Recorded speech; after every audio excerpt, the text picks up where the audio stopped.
मौर्य साम्राज्य की स्थापना के पीछे भी कुछ इसी तरह की वजह थी। चंद्रगुप्त मौर्य और चाणक्य ने एक साथ मिलकर उस समय कई सौ सालों से भारत पर शासन कर रहे दुनिया के सबसे ताकतवर और बड़े साम्राज्य में से एक मगध साम्राज्य को हराकर पूरे अखंड भारत पर अपना साम्राज्य बना लिया था। तो दोस्तों, आज की इस वीडियो में मैं आपको मौर्य साम्राज्य और उसके इतिहास के बारे में बताने वाला हूँ। आपको बता दूं कि 300 बीसी में मौर्य साम्राज्य की स्थापना से पहले भारत और उसके आसपास के देशों में मगध राजवंश का शासन था।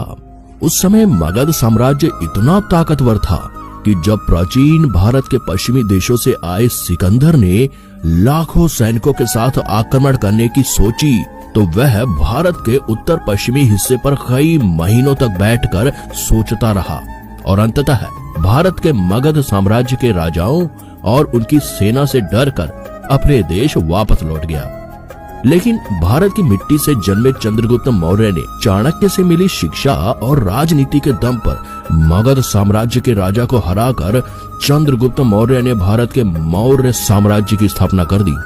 भारत के इतिहास में सबसे बड़ा साम्राज्य अभी तक मौर्य साम्राज्य ही रहा है और सिर्फ बड़ा ही नहीं, प्राचीन भारत में मौर्य साम्राज्य दुनिया के सबसे ताकतवर साम्राज्य में से भी एक था। चलिए मौर्य साम्राज्य के इतिहास को थोड़ा डिटेल में समझते हैं। मौर्य साम्राज्य के बारे में सबसे ज्यादा हमें 300 बीसी से 150 बीसी के बीच लिखे गए दस्तावेजों और किताबों से पता चलता है, जिसमें कुछ मुख्य किताबें कौटिल्य का अर्थशास्त्र, मेगास्थनीज का इंडिका, विशाखादत्त का कृत मुद्रा राक्षस है। इसके अलावा बौद्ध ग्रंथ और जैन धर्म के धार्मिक दस्तावेजों में भी हमें मौर्य साम्राज्य और मौर्य साम्राज्य के राजाओं के बारे में काफी कुछ जानने को मिलता है। इन्हीं में से एक है विशाखादत्त कृत मुद्रा राक्षस में लिखा गया है कि मौर्य साम्राज्य के उदय का सबसे बड़ा कारण आचार्य चाणक्य का प्रतिशोध था, क्योंकि नंद वंश के आखिरी शासक धनानंद ने चाणक्य को भरे दरबार में बुरी तरह से अपमानित किया था और अपने इसी अपमान का बदला लेने के लिए चाणक्य ने मगध साम्राज्य को पूरी तरह से समाप्त करने का प्रण ले लिया था।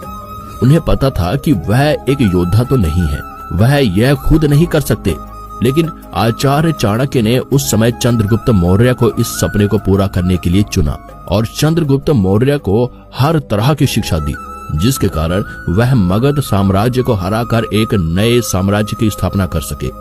इसके बाद चंद्रगुप्त मौर्य ने अपनी सेना बनाई और मगध पर आक्रमण करने की सोची।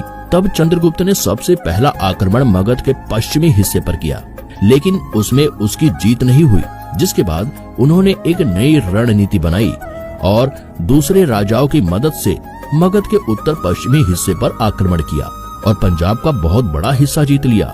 लेकिन मगध साम्राज्य पर सबसे बड़ा हमला चंद्रगुप्त मौर्य द्वारा 322 बीसी में किया गया, जब चंद्रगुप्त मौर्य ने अपने साथी राजाओं के साथ मिलकर मगध की राजधानी पाटलिपुत्र को घेर लिया, जिसके बाद मगध के राजा धनानंद और चंद्रगुप्त मौर्य के बीच एक लंबा युद्ध हुआ और चंद्रगुप्त मौर्य ने अपनी सोच बूझ से और चाणक्य नीति के बल पर प्राचीन भारत पर कई सालों से चले आ रहे मगध साम्राज्य को तहस नहस कर मगध साम्राज्य के राजा धनानंद को हरा दिया और इस तरह चंद्रगुप्त मौर्य को मगध साम्राज्य का राजा चुना गया और मगध साम्राज्य का नाम बदलकर मौर्य साम्राज्य कर दिया गया।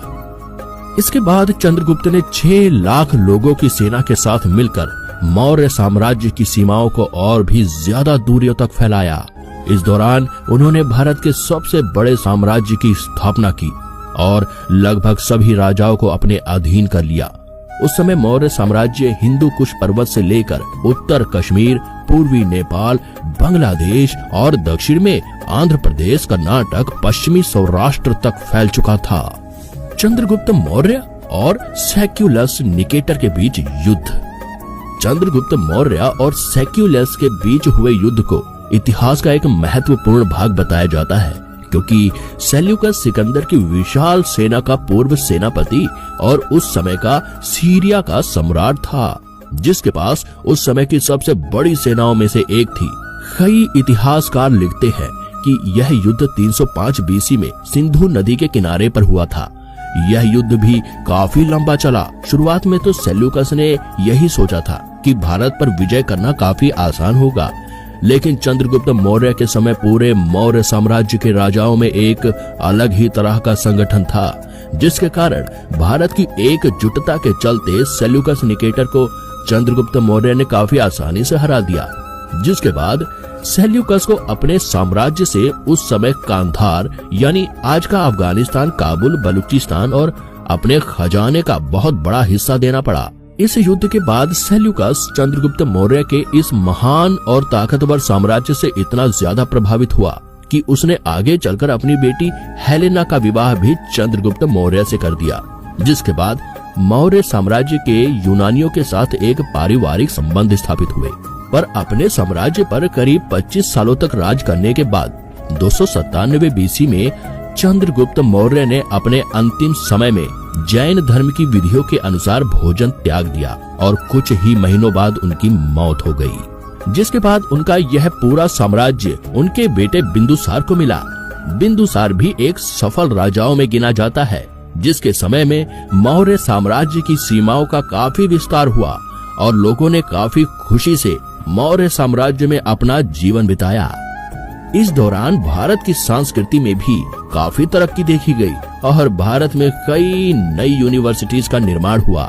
बिंदुसार ने भी अपने पिता की ही तरह मौर्य साम्राज्य पर करीब 25 सालों तक शासन किया, जिसके बाद 270 बीसी में उनकी भी मौत हो गई। इसके बाद उनका उत्तराधिकारी बिंदुसार के बेटे अशोक को चुना गया और यह वही अशोक सम्राट हैं, जिसके चलते मौर्य साम्राज्य की सीमाएं अपने सबसे ज्यादा बड़े आकार पर थीं। यानी इस समय मौर्य साम्राज्य का विस्तार अपने पीक पर था। अशोक सम्राट को मौर्य साम्राज्य के सबसे ताकतवर और समझदार राजाओं में से एक माना जाता है, जिसके समय मौर्य साम्राज्य यानी पूरे अखंड भारत ने काफी ज्यादा तरक्की की। इस समय भारत की संस्कृतियों में भी काफी तरक्की देखी गई और भारत में शिक्षा पर काफी ज्यादा जोर दिया गया। यह वही समय था जब भारत में कई विश्व प्रसिद्ध यूनिवर्सिटी का निर्माण किया गया, जिसमें पढ़ने के लिए दुनिया भर के विद्यार्थी भारत पहुंचे। मौर्य साम्राज्य की राजधानी पाटलिपुत्र थी, जिसे आज बिहार का पटना शहर कहा जाता है।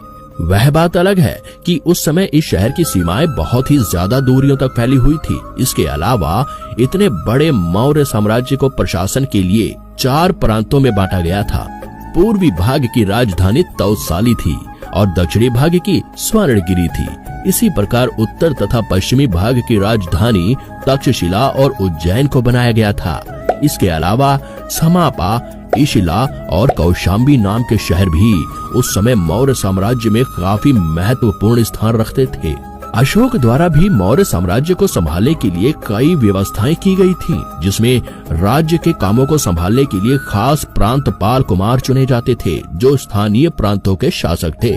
कुमार की मदद के लिए हर प्रांत में एक मंत्री परिषद तथा महामात्य होते थे। प्रांत आगे जिलों में बटे होते थे।